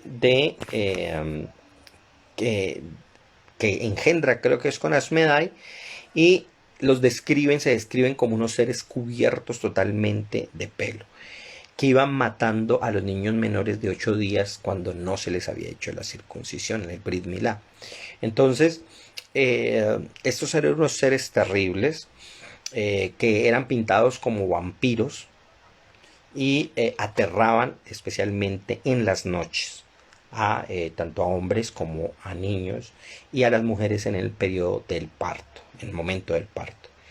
En la serie son los ángeles, son un tipo de ángeles, es decir, la humanidad vista como un colectivo que compone un solo ángel, o sea, todo el colectivo humano compondría un ángel y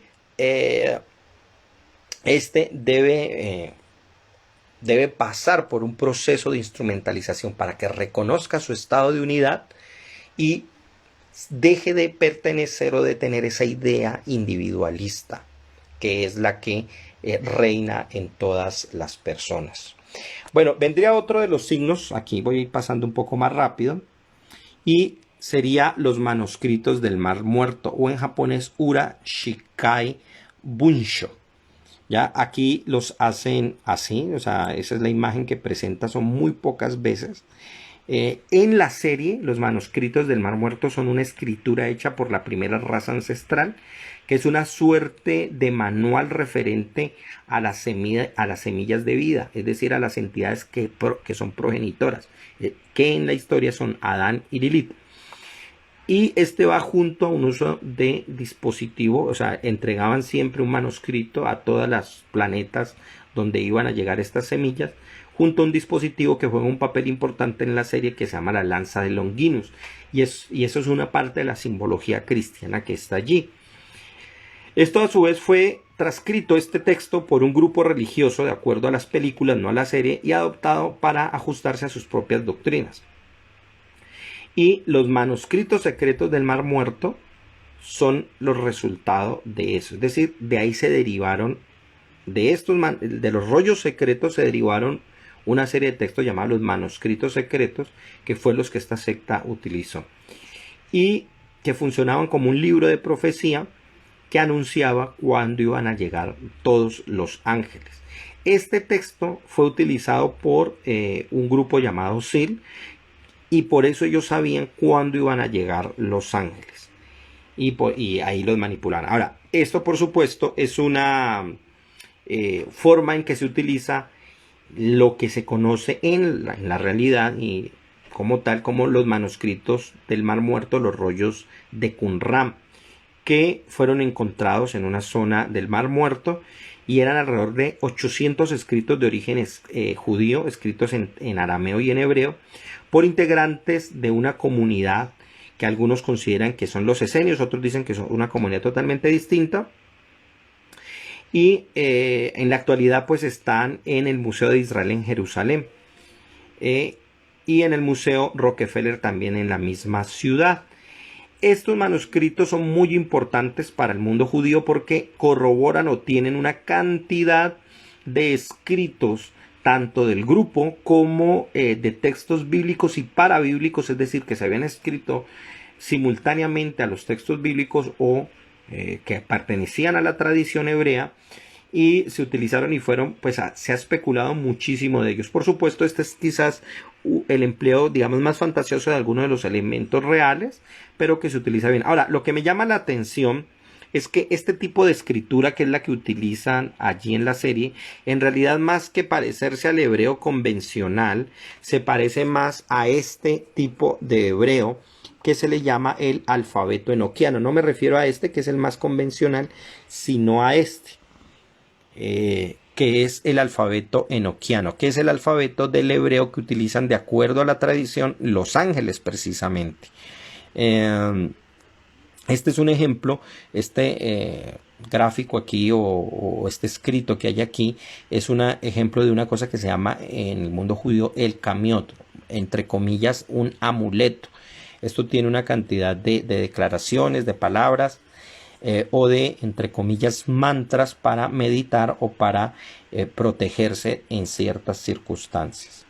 Y miren que pues tiene más parecido a esta escritura. No es igual, por supuesto, pero tiene más parecido a esta escritura que a esta. Bueno, veamos otro caso. Veamos ya, esto estoy hablando de los que son explícitos. El emblema de Lilith aparece en el rostro de este ángel, pero claramente vemos aquí unos ojos, un triángulo partido en la mitad. Yo les recomiendo algo, una de las partes importantes dentro del proceso del análisis semiótico de cualquier signo, es ver de qué está compuesto todo el signo, ya que en este caso sería un tipo de símbolo. Por lo que si bien emplea elementos icónicos como los ojos o también elementos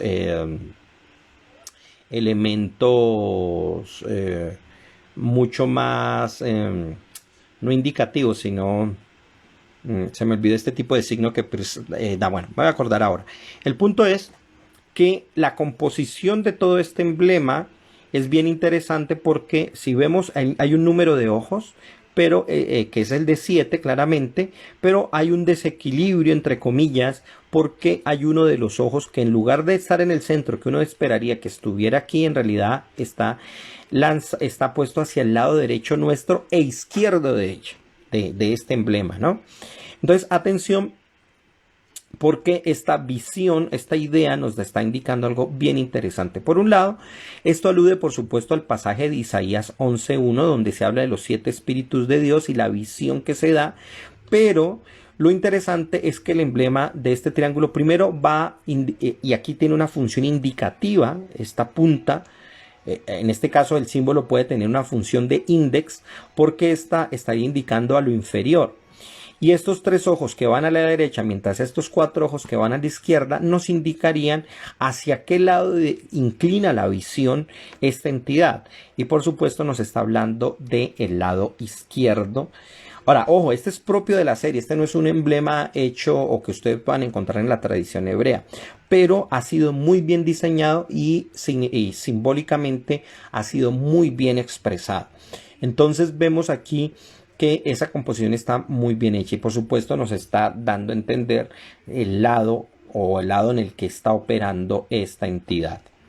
Veamos otro caso que es similar, que es el símbolo o el emblema de SEAL, que es una de las organizaciones que está tras bambalinas moviendo todo. Y vemos que tiene los mismos ojos, nada más que la gran diferencia es que hay una serpiente rodeando el fruto. Que por supuesto aludiría al fruto del árbol del bien y del mal, con una cita que está en alemán de la Oda a la Alegría del poeta Friedrich von Schiller, que en una traducción diría ahí, sobre el cielo estrellado juzga Dios, la forma en que nosotros juzgamos. Una alusión y una versión poética de algo expresado en un salmo donde Dios le dice a los humanos que Él ve que ellos mismos son dioses, es decir, que son jueces, eso es lo que quiere decir, y que por lo tanto también los juzgará por eso, por el hecho de ser jueces, de ser dioses de los otros. Y esta serpiente, o sea, agregándole el contenido anterior, aquí hay un proyecto, aquí hay una idea, porque eso no se olviden, es una organización y la serpiente juega un papel importante. No solo separa la visión de Lilith, quitan la imagen de la mitad, el dualismo que está allí implícito, sino que además le incluye esta imagen que vendría siendo la serpiente que rodea el fruto de la vida. O al fruto del conocimiento, más bien, porque este es el árbol que causa el problema, pues, o la disrupción con lo divino. Pero está bordeada a manera casi de un Ouroboros. Un Ouroboros, no se olviden, es esa serpiente que se come a sí mismo la cola, aquí no lo está comiendo, pero que tiene la función de todas las serpientes en todos los signos, y el de proteger un conocimiento, que es lo que precisamente hacía la organización en la serie. Otra vez un acierto completo a la hora de generar este signo. Bueno, vamos a ver algunos de los signos narrativos que están dentro de la serie. Y aquí vuelvo y explico una cosa importante, ¿no?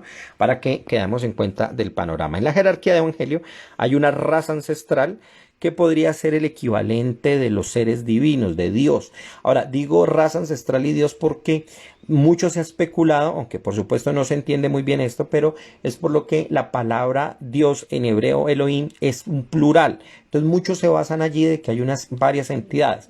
En realidad en el judaísmo esto, por supuesto, es una herejía en términos de que en realidad no puede existir, incluso en términos lógicos lo vimos en la vez pasada con Spinoza, muchas entidades, sino una y absolutamente. El punto es que eso no implica que esa absoluta unicidad implica que haya variedad de fuerzas y poderes. De hecho, los mismos ángeles en la tradición judía son muchísimos, pero no, cada uno de ellos no es un Dios absoluto ni puede ser independientemente del sustrato, al sustrato profundo de todas las cosas que vendría siendo el gran Dios, el infinito, el absoluto, que es en últimas al uno al que la tradición judía se refiere. Pero en la, digamos, en la narrativa de Evangelion existe una raza ancestral. Ellos dan a Lilith y a Adán, que serían los primigenios, que dan la vida o las semillas de la vida.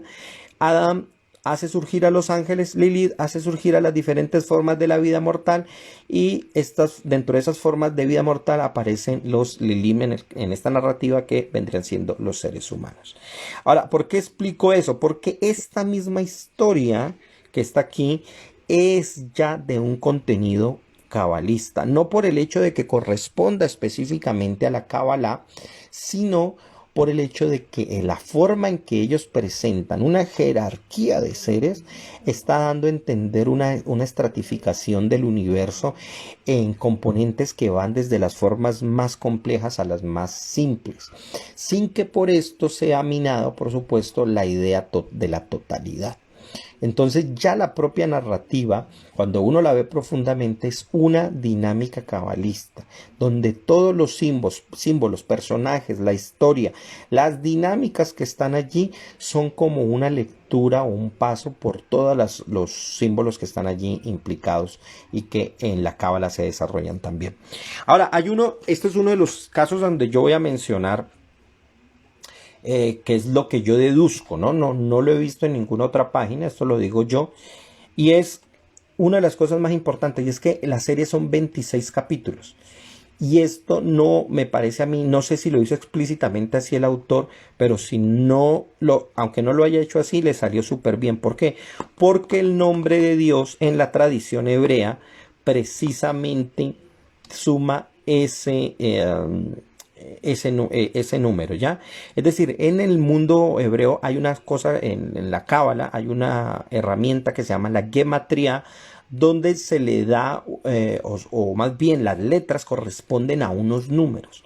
No es que se le dé un valor numérico a las letras, sino que las letras tienen un valor numérico ya de por sí. En la tradición misma se hacía así, es decir, las letras, como no existían los guarismos propios como en la tradición arábiga, que lo hizo muchos años después, muchos siglos después, las mismas letras se utilizaban para designar los números.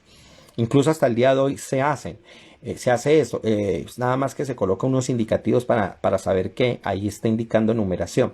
El punto es que el valor numérico del nombre divino, del nombre de 4 letras, un nombre que no pronuncio, pero que las malas traducciones le han puesto Yahvé o Jehová, eso no tiene nada que ver con este nombre. Son estas 4 letras, acuérdense que se lee de aquí para acá en hebreo, donde cada una tiene un valor. La Yod tiene un valor de 10, la E o la Hei tiene un valor de 5, la Vav tiene un valor de 6 y la Hei tiene un valor de 5. Sumados pues dan el número de 26 y 26 son los capítulos de esto. Ahora, alguien dirá, no, pero eso es coincidencia. No, no es ni tanto coincidencia. Y si es coincidencia, pues qué buena coincidencia. ¿Por qué? Porque los 4 letras del nombre, de acuerdo a la tradición hebrea, no son simples letras, sino que son signos para hablar de 4 mundos distintos. El mundo de la emanación, el mundo de la creación, el mundo de la formación y el mundo de la acción. Nosotros estaríamos en este mundo y de acuerdo a los cabalistas en la última parte de este mundo, de esta letra. En el ápice, en las comillas, pues en las puntas que hay allí. Entonces, viene desde lo superior, y esto se contactaría con el infinito hasta lo inferior. Ahora, lo interesante es que esta estructura, se me olvidó incluir una imagen aquí, cuando ustedes ponen esta imagen encima de esta aquí y esta debajo, tienen la figura de un ser. Y ese ser se le llama en la tradición judía el Adán Kadmon, que vendría siendo el correspondiente con la complementariedad humana dentro de Evangelion. Por eso me pareció muy atinado el hecho de que toda la serie tuviera un número de 26 capítulos. Veamos el caso, otro de los símbolos que yo veo que está allí implícito, y son las 3 columnas. Resulta que uno, si se pone a ver a los 3 personajes principales de la serie, a Shinji, a Rei, a Yanami y Asuka Line Resort, ellos 3 en su temperamento nos da, a mí al menos, me dio mucho la sensación de manifestar el temperamento de las 3 columnas. Shinji estaría en el centro, Rei estaría a la derecha y Asuka o Asuka estaría en la izquierda. Incluso un poco en la coloración del cabello ya nos dice algo. De hecho, la parte izquierda, una de las Sefirot, precisamente tiene el color rojo, que es el que ella va a utilizar dentro de su, como el traje de su Eva. Y precisamente el personaje principal todo el tiempo está en una relación conflictiva con ellas y tiene que ir atemperando un poco lo que siente hacia ellas, porque al principio no sabe qué es lo que siente atracción por Rei, pero no sabe qué tipo de atracción, y después tiene una atracción hacia ella, aunque también siente repulsión. En algún momento se pelea mucho con Asuka, pero al final tiene que comenzar a compartir más y a comprenderla. Y allí se ve muchísimo esa dinámica. Esa es una dinámica que se expresa aquí en este gráfico, donde las Sefirot que vimos en un principio están siendo coordinadas ya no solamente por la estructura del árbol, sino a través de una serie de columnas, una de la derecha, una de la izquierda y una central, que vendría siendo la que atempera o relaciona estas 2 que están en los extremos. Y ojo, porque aquí creo que lo comenté, pero no voy a irme a un análisis más profundo. Podríamos nosotros analizar esto por triadas, esta triada y esta triada, quedando Malhut solitaria, pero a la vez recogiendo todo el proceso de las triadas que hay allí. Y esa es otra dinámica que también podría verse en la serie. El campo AT.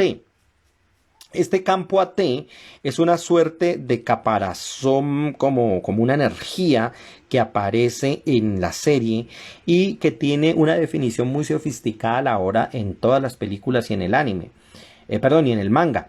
Y es una suerte de coraza protectora que tienen los ángeles y los Evangelion para repeler los ataques. Y es una estructura bien complicada. De acuerdo a una página, la página evangelionfandom.com, encontré que el campo AT es llamado campo antiataque por la traducción española y campo atómico en Renewal, siendo ambos errores de traducción. Su nombre en inglés es ATFIL, siendo la abreviación de Absolute Terror Field. Dicho nombre se traduce al castellano como campo de terror absoluto. Ahora, yo vi mucho detrás del campo AT la idea del Aleph Taf. De hecho, la palabra AT, si nosotros lo pudiéramos en hebreo, vendría siendo Aleph Taf. No es que la Aleph sea una A, pero es lo que más me recuerda. Y puede ser símbolo de eso. No sé si el autor, y puede ser que no lo haya hecho con ese objetivo, pero a mí me recuerda a el Shade Aleph Taf, que se vendría siendo el campo AT. Ahora, ¿qué me refiero a esto? Con lo que popularmente se conoce como el aura humana. ¿Ya? ¿Por qué hago relación entre el campo AT, el Aleph Taf, la primera? Y voy a explicar un poquito, se me olvidó explicar. El Aleph Taf es la primera y la última letra del alfabeto hebreo, pero ya explicaré un poquito más para que tengamos en cuenta. Entonces, esto tiene que ver con lo siguiente. Resulta que en el mismo árbol de la vida hay unos senderos, y estos senderos se organizan o se identifican por las letras del alfabeto hebreo, del Aleph Bet. Y estas letras, cuando son reconocidas en el árbol de la vida, digamos que son conductos de la energía divina que va de lo abstracto a lo concreto y la coordinan todo esto. Coordinan toda esta fuerza. Aquí veríamos el Aleph, por ejemplo, aquí veríamos la Tav. De hecho, el Aleph Tav es una forma de decir el principio y el fin, lo infinito, lo efímero, lo celestial, por decirlo de algún modo, y lo terrenal. Y resulta que esto también se transfigura, esta idea, con que debe estructurarse en el cuerpo toda la energía divina y concentrarla, y cuando ésta se armoniza, cuando el árbol de la vida se armoniza en relación al cuerpo, y todo esto, pues es que toda esta estructura se transpone de una manera auténtica en el cuerpo, pues digamos se ha completado espiritualmente, moralmente la persona, y hace que todas sus potencialidades estén coordinadas, pues se ha completado, es decir, ha llenado su Aleph Taf, su principio y su fin. Ahora, hay una cosa interesante que dice uno de los personajes en la serie, que es la cita que tengo acá.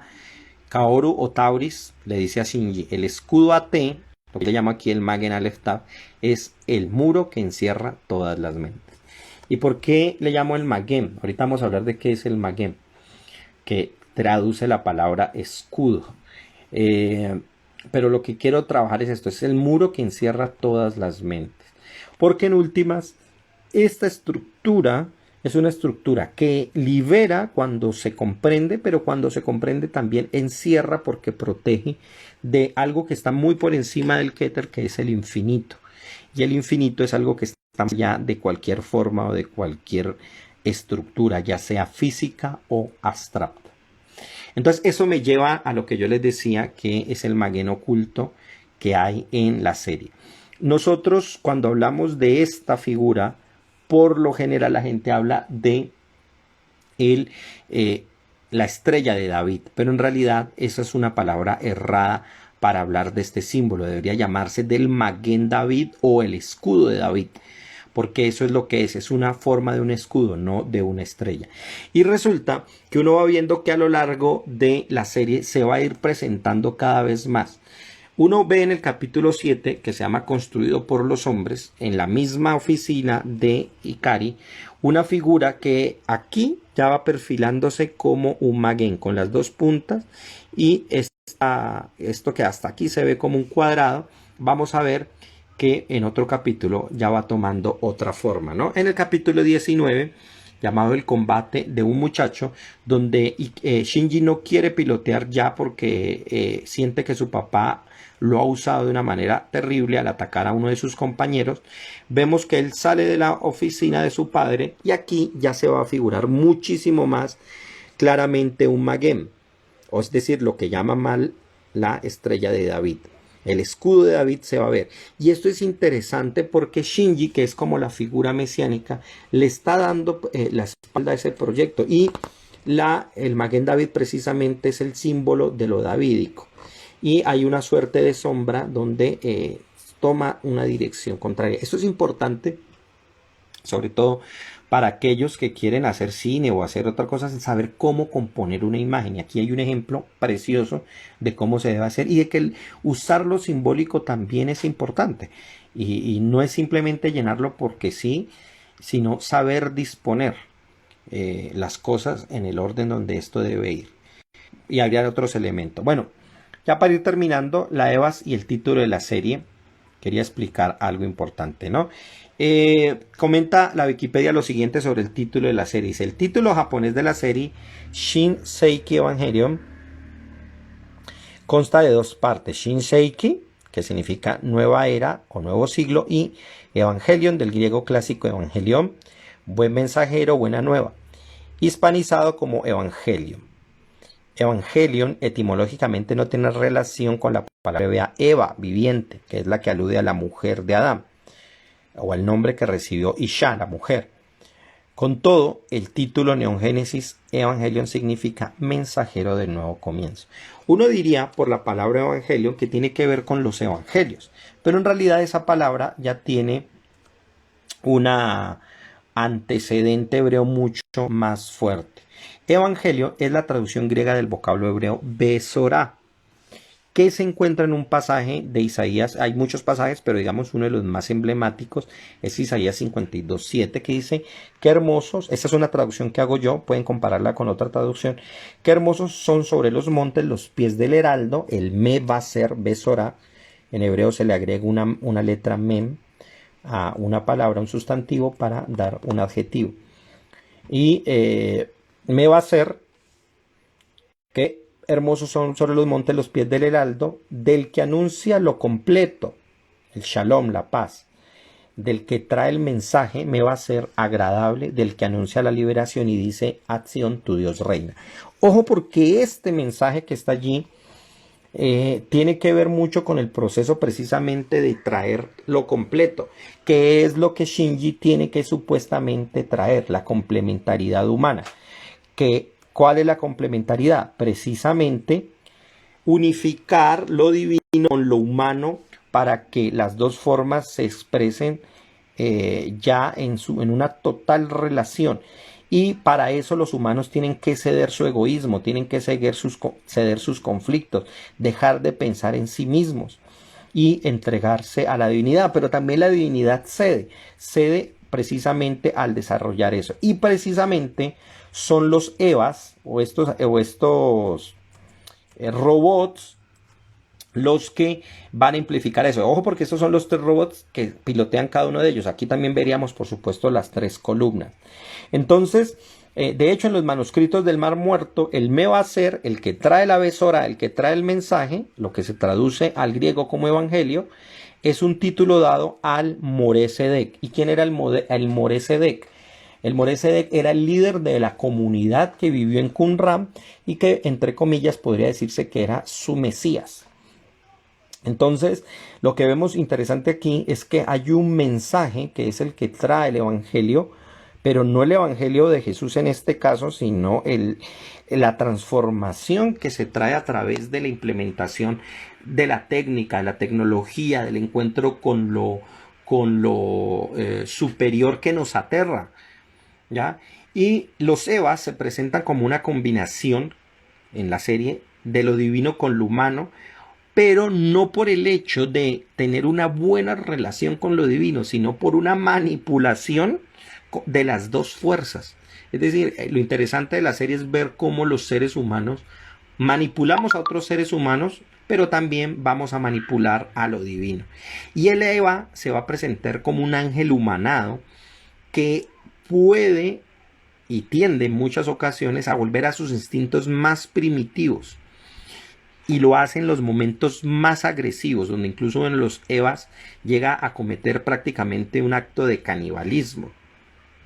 Y esta armazón, uno lo que descubre es que esta armazón que es lo que uno piensa que es lo que constituye al robot, en realidad son una serie de placas que sirven más como ataduras que como defensa, porque lo que está protegiendo es al exterior del cuerpo interno que tiene este robot, entre comillas, robot, porque en realidad ese Eva, que ahí ya vendría siendo resonante con Eva, la mujer de, eh, de Adán, es la fuerza que une lo divino con lo humano, pero se traduce en un poder tan desorbitante que en realidad lo que se ha hecho al ponerle estas capas es proteger a los otros.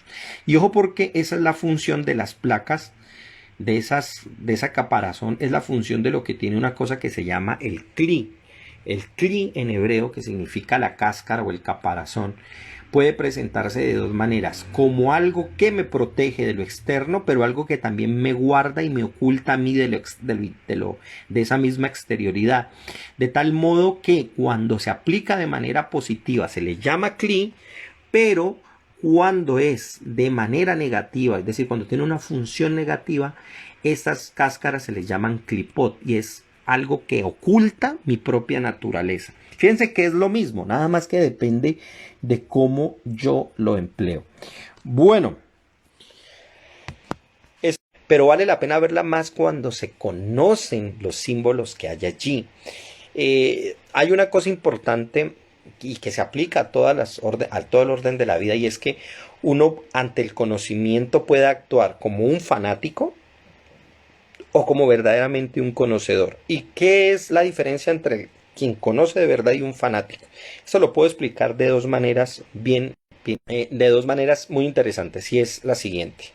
Eh, La palabra fanático en origen se refería a aquellas personas que iban a los templos en la antigüedad y no conocían los símbolos internos de los templos, y por lo tanto no le servían a, digamos, alguien que desconocía de ese templo, y no le podían enseñar nada. Es decir, ser acompañado por una persona de estas en uno de los templos antiguos de cualquier templo pagano, cualquier cosa, se le llamaba el fanum, el fanático, era porque desconocía esos símbolos y no podía dar explicación de ellos. Y por lo tanto era un mal acompañante de un turista. En cambio, aquel que es conocedor, aquel que es sabio, sabía determinar, entendía la diferencia de los símbolos y podía disfrutar mejor la visita a los templos. Nosotros podemos ser así. Hay gente que dice, ay, qué jartera ver una película con toda esa serie de contenido.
de las grandes no tengan, y es la capacidad de vehicular a partir de una narrativa que aparentemente es tremendamente superficial, porque es la historia de unos peladitos, de unos niños, está hecha en muñequitos, y la gente suele decir, yo no veo eso porque son muñequitos, pero en realidad de fondo hay algo mucho más profundo que muchísimas de las series presentadas con seres humanos en realidad no le va a presentar con ese mismo nivel. Por lo tanto, pues esta es la obra de Hideaki Anno, es una obra maestra, y les recomiendo verla, y sobre todo verla porque viene la siguiente película que esperemos se estrene en enero. Bueno, no sé si hay preguntas, hablé bastante, presenté cosas, no sé si me siguieron hasta aquí. Igual no creo que puedan ver este video luego aquí, ya estoy quitando los videos de Instagram porque los viejos los voy a comenzar a montar en YouTube. Ya está mi canal de YouTube, lo voy a ir mejorando poco a poco, no soy muy experto en esto, pero ya estoy incluyendo algunos de los contenidos. No lo voy a poder incluir aquí porque me parece que Instagram no me deja sino hasta cierto tiempo, y en las últimas ocasiones me he excedido del tiempo. Y ustedes, como ven, ya no hay interrupciones como antes. Entonces debo tener cierto límite, aunque me deja transmitir.